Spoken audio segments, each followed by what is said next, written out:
Hi friends, welcome to Usha Bharathi channel. இன்றைக்கி நம்ம பருப்பு சாம்பார் எப்படி இட்லி தோசைக்கு வைக்கலான்னு பார்க்கலாம் வாங்க. பைத்தம்பருப்பும் தோரம்பருப்பும் மிக்ஸ் பண்ணி எடுத்துருக்கேன். நான் ரெண்டுத்தையும் கழுவிட்டு அதில் நம்ம சின்ன வெங்காயம் தோல் உரித்து ஒரு 6-7 வெங்காயம் போட்டுட்டு 4 பல் பூண்டு, ஒரு சின்ன தக்காளி போட்டுக்கிறேன். ஒரு முருங்கைக்காய் கட் பண்ணி போட்டுக்கலாம். காய்கறி வந்து நம்ம ஆப்ஷன் தான், கேரட் பீன்ஸ் போடணுனால போட்டுக்கலாம். முருங்கைக்காய் போட்டால் நம்மளுக்கு ஹோட்டல் ஸ்டைல்லையும் ஒரு டேஸ்ட்டு கிடைக்கும், அதனால் முருங்கைக்காய் போட்டிருக்கேன். இது கூட 2 கத்திரிக்காய் நம்ம கட் பண்ணி போட்டுக்க போகிறோம். இது எல்லாத்தையுமே நம்ம போட்டு விசில் தான் வைக்க போகிறோம். 2 கத்திரிக்காய் வரைக்கும் தான் கட் பண்ணி எடுத்துருக்கேன்.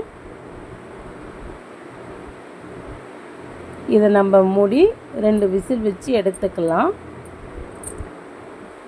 பருப்பு ரொம்ப குழஞ்சிடுச்சுனாலும் இருக்காது. இப்போ வாங்க நம்ம தாளிக்கிறதுக்கு, நம்ம சட்டியில் தாளிக்கிறதுக்கு எண்ணெயை ஊற்றிக்கலாம். இதுக்கு வந்து கடுகு தாளிக்க தந்தாலும் தாளிக்கலாம். நான் கொஞ்சம் சோம்பு பட்டையை போட்டு தாளிக்க போகிறேன். அது இன்னும் வாசனையாக இருக்கும் சாம்பாருக்கு. பாருங்கள், நம்ம எண்ணெய் ஊற்றிட்டு எண்ணெய் நல்லா சூடேறணும்.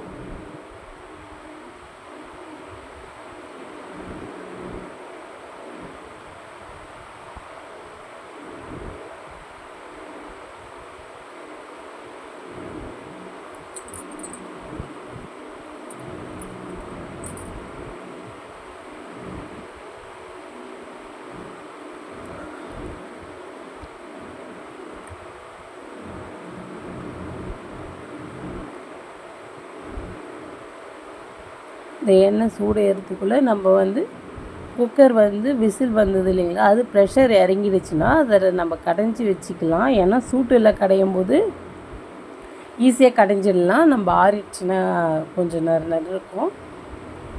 பாருங்கள், எண்ணெய் காஞ்சமே நம்ம அதில் கொஞ்சம் சோம்பும், அது கூடவே கொஞ்சம் சீரகம் சேர்த்துக்கலாம். கொஞ்சம் பட்டை 2 துண்டு போட்டிருக்கேன். நான் நறுக்கி வச்ச மீடியம் சைஸ் வெங்காயம் 2 சேர்த்துருக்கேன். நம்ம அதில் வெங்காயம் போட்டுட்டோம், அதனால் நம்ம இதில் கொஞ்சோடு சேர்த்தா போதும். பாருங்க, இதை வந்து இப்படி கலரி விட்டுக்கலாம். நம்ம காய்கறியில் அதுலேயே போட்டதுனால இதில் வெறும் வெங்காயம் தக்காளி மட்டும் வதக்கி நம்ம அந்த பருப்பை சேர்த்துக்க போகிறோம். மிளகாத்தூள், காரம் சேர்த்துக்கிட்டு, இதுக்கு வந்து காரத்துக்கு நான் வீட்டுத்தூள் தான் யூஸ் பண்ணியிருக்கேன். நீங்கள் மிளகாத்தூள், சில்லி தூள் யூஸ் பண்ண தந்தால் அது கூட தனியாத்தூளை மிக்ஸ் பண்ணி சேர்த்துக்கலாம்.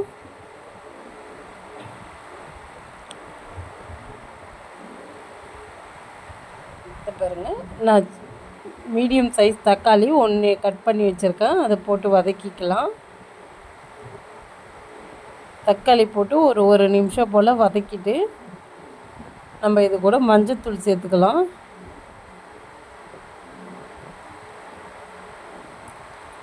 இது பாருங்க, ஒரு 1/4 டீஸ்பூன் மஞ்சள் தூளும் தேவையான அளவு உப்பும் சேர்த்துக்க போகிறோம். இதை போட்டுட்டு நம்ம மறுபடியும் இதை கலரி விட்டுக்கலாம். கொஞ்சம் தக்காளி வேகட்டும், ஒரு 2 நிமிஷம் போல். தக்காளி நல்லா வெந்தால் தான் நல்லா டேஸ்ட்டாக இருக்கும் சாம்பார்.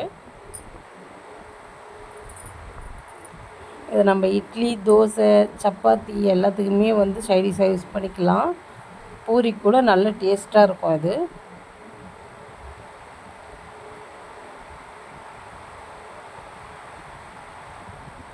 நம்ம முருங்கைக்காய் போடுறதுனால அது டேஸ்ட்டு வந்து இந்த ஹோட்டல் சாம்பார், கடையில் வைக்கிற சாம்பார் மாதிரியே ஒரு டேஸ்ட்டு வரும் இது. பாருங்கள், தக்காளி இப்போ வெந்ததுக்கப்புறம் நம்ம மிளகாத்தூள் போட்டுக்கிறேன். இது வீட்டில் அரைச்ச மிளகாத்தூள் தான், 2 ஸ்பூன் போட்டுக்கிறேன். மிளகாத்தூள் காரத்துக்கு ஏற்ற மாதிரி நம்ம போட்டுக்கலாம்.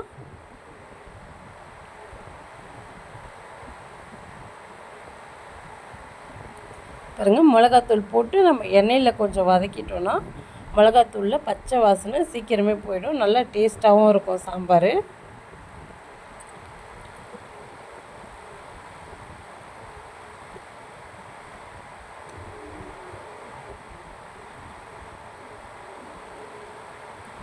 தேவையான அளவுக்கு நம்ம தண்ணி ஊற்றி சாம்பார் வந்து கொதிக்க வச்சுடுவோம். ஃபஸ்ட்டு மிளகாத்தூள் நல்லா கொதிச்சதுனா தான் பச்சை வாசனை இல்லாமல் இருக்கும். நம்ம ஏன்னா பருப்பு நல்லா வெந்துருச்சு.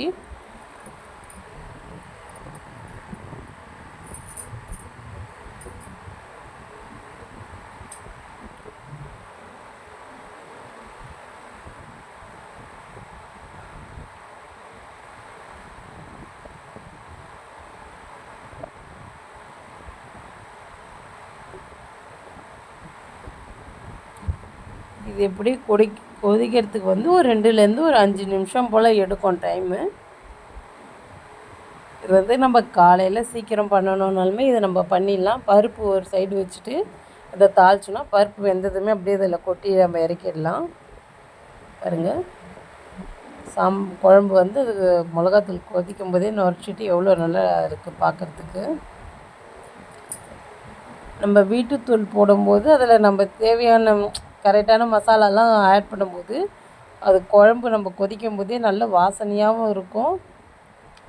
உடம்புக்கு நம்ம ஹெல்த்தியான பொருளும் வந்து அதில் சேர்ப்போம். நம்ம எது ஆரோக்கியமான பொருள்னு பார்த்து சேர்ப்போம் வீட்டில் அரைக்கும் போது. அதனால் அதிகமாக நீங்கள் வீட்டில் அரைச்ச மிளகாத்தூள் யூஸ் பண்ணலாம். நம்மளுக்கு திக்னஸும் கொடுக்காதான். பாருங்கள், நான் பருப்பு கடைஞ்சி வச்சுருக்கேன், அதை ஊற்றுறேன். நல்லா குழம்பு கொதிச்சதுமே நம்ம பருப்பு இதில் சேர்த்துக்கலாம். குக்கரில் நம்ம கொஞ்சம் தண்ணியை ஊற்றி அந்த குக்கர் கழுவி மறுபடியும் இதுலேயும் ஊற்றிடலாம்.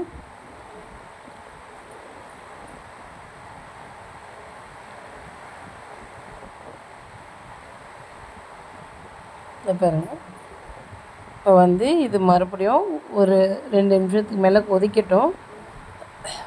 கொதித்ததுக்கப்புறம் நம்ம இதில் கொஞ்சம் சாம்பார் பொடி சேர்க்க போகிறோம். அந்த சாம்பார் பொடி சேர்த்ததுக்கப்புறம் இன்னும் நல்ல வாசனையாக இருக்கும் சாம்பார். சாம்பார் பொடி வந்து ஆப்ஷன் தான், நீங்கள் சேர்க்க தந்தால் சேர்த்துடலாம். ஆனால் சேர்த்திங்கன்னா டேஸ்ட்டு நல்லாயிருக்கும். இல்லைனாலுமே சாம்பார் நல்லா திக்காக நல்லா தான் இருக்கும். சாம்பார் பொடி எப்படி செய்யறதுன்னு சொல்லிட்டு உங்களுக்கு வீடியோ வேணால் கமெண்ட்ஸில் சொல்லுங்கள் ஃப்ரெண்ட்ஸ். பாருங்கள், நல்லா குழம்பு இப்போ கொதித்து வர நேரத்தில் சாம்பார் பொடி சேர்க்குறேன் நான். இதில் வந்து நம்ம 1.5 ஸ்பூனை போல் சாம்பார் பொடி சேர்த்துக்கலாம். சேர்த்துட்டு நம்ம அந்த சாம்பார் பொடி ஃபஸ்ட்டு கலரி விட்டுடணும்.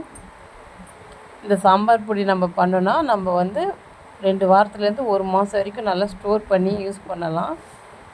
நம்ம சாப்பாடு சாம்பாருக்குமே இந்த பொடி யூஸ் பண்ணிக்கலாம். பாருங்கள், இப்போ நல்லா கொதித்த பிறகு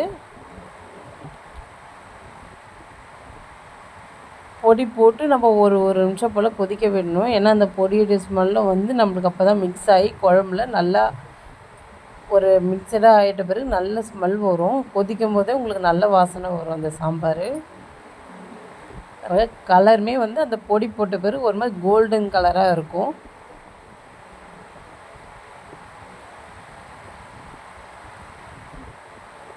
அவ்வளோதான் ஃப்ரெண்ட்ஸ். இப்போ குழம்பு கொதிச்சிச்சு, நம்ம இறக்கிட்டு கொத்தமல்லி தூவி பரிமாறலாம்.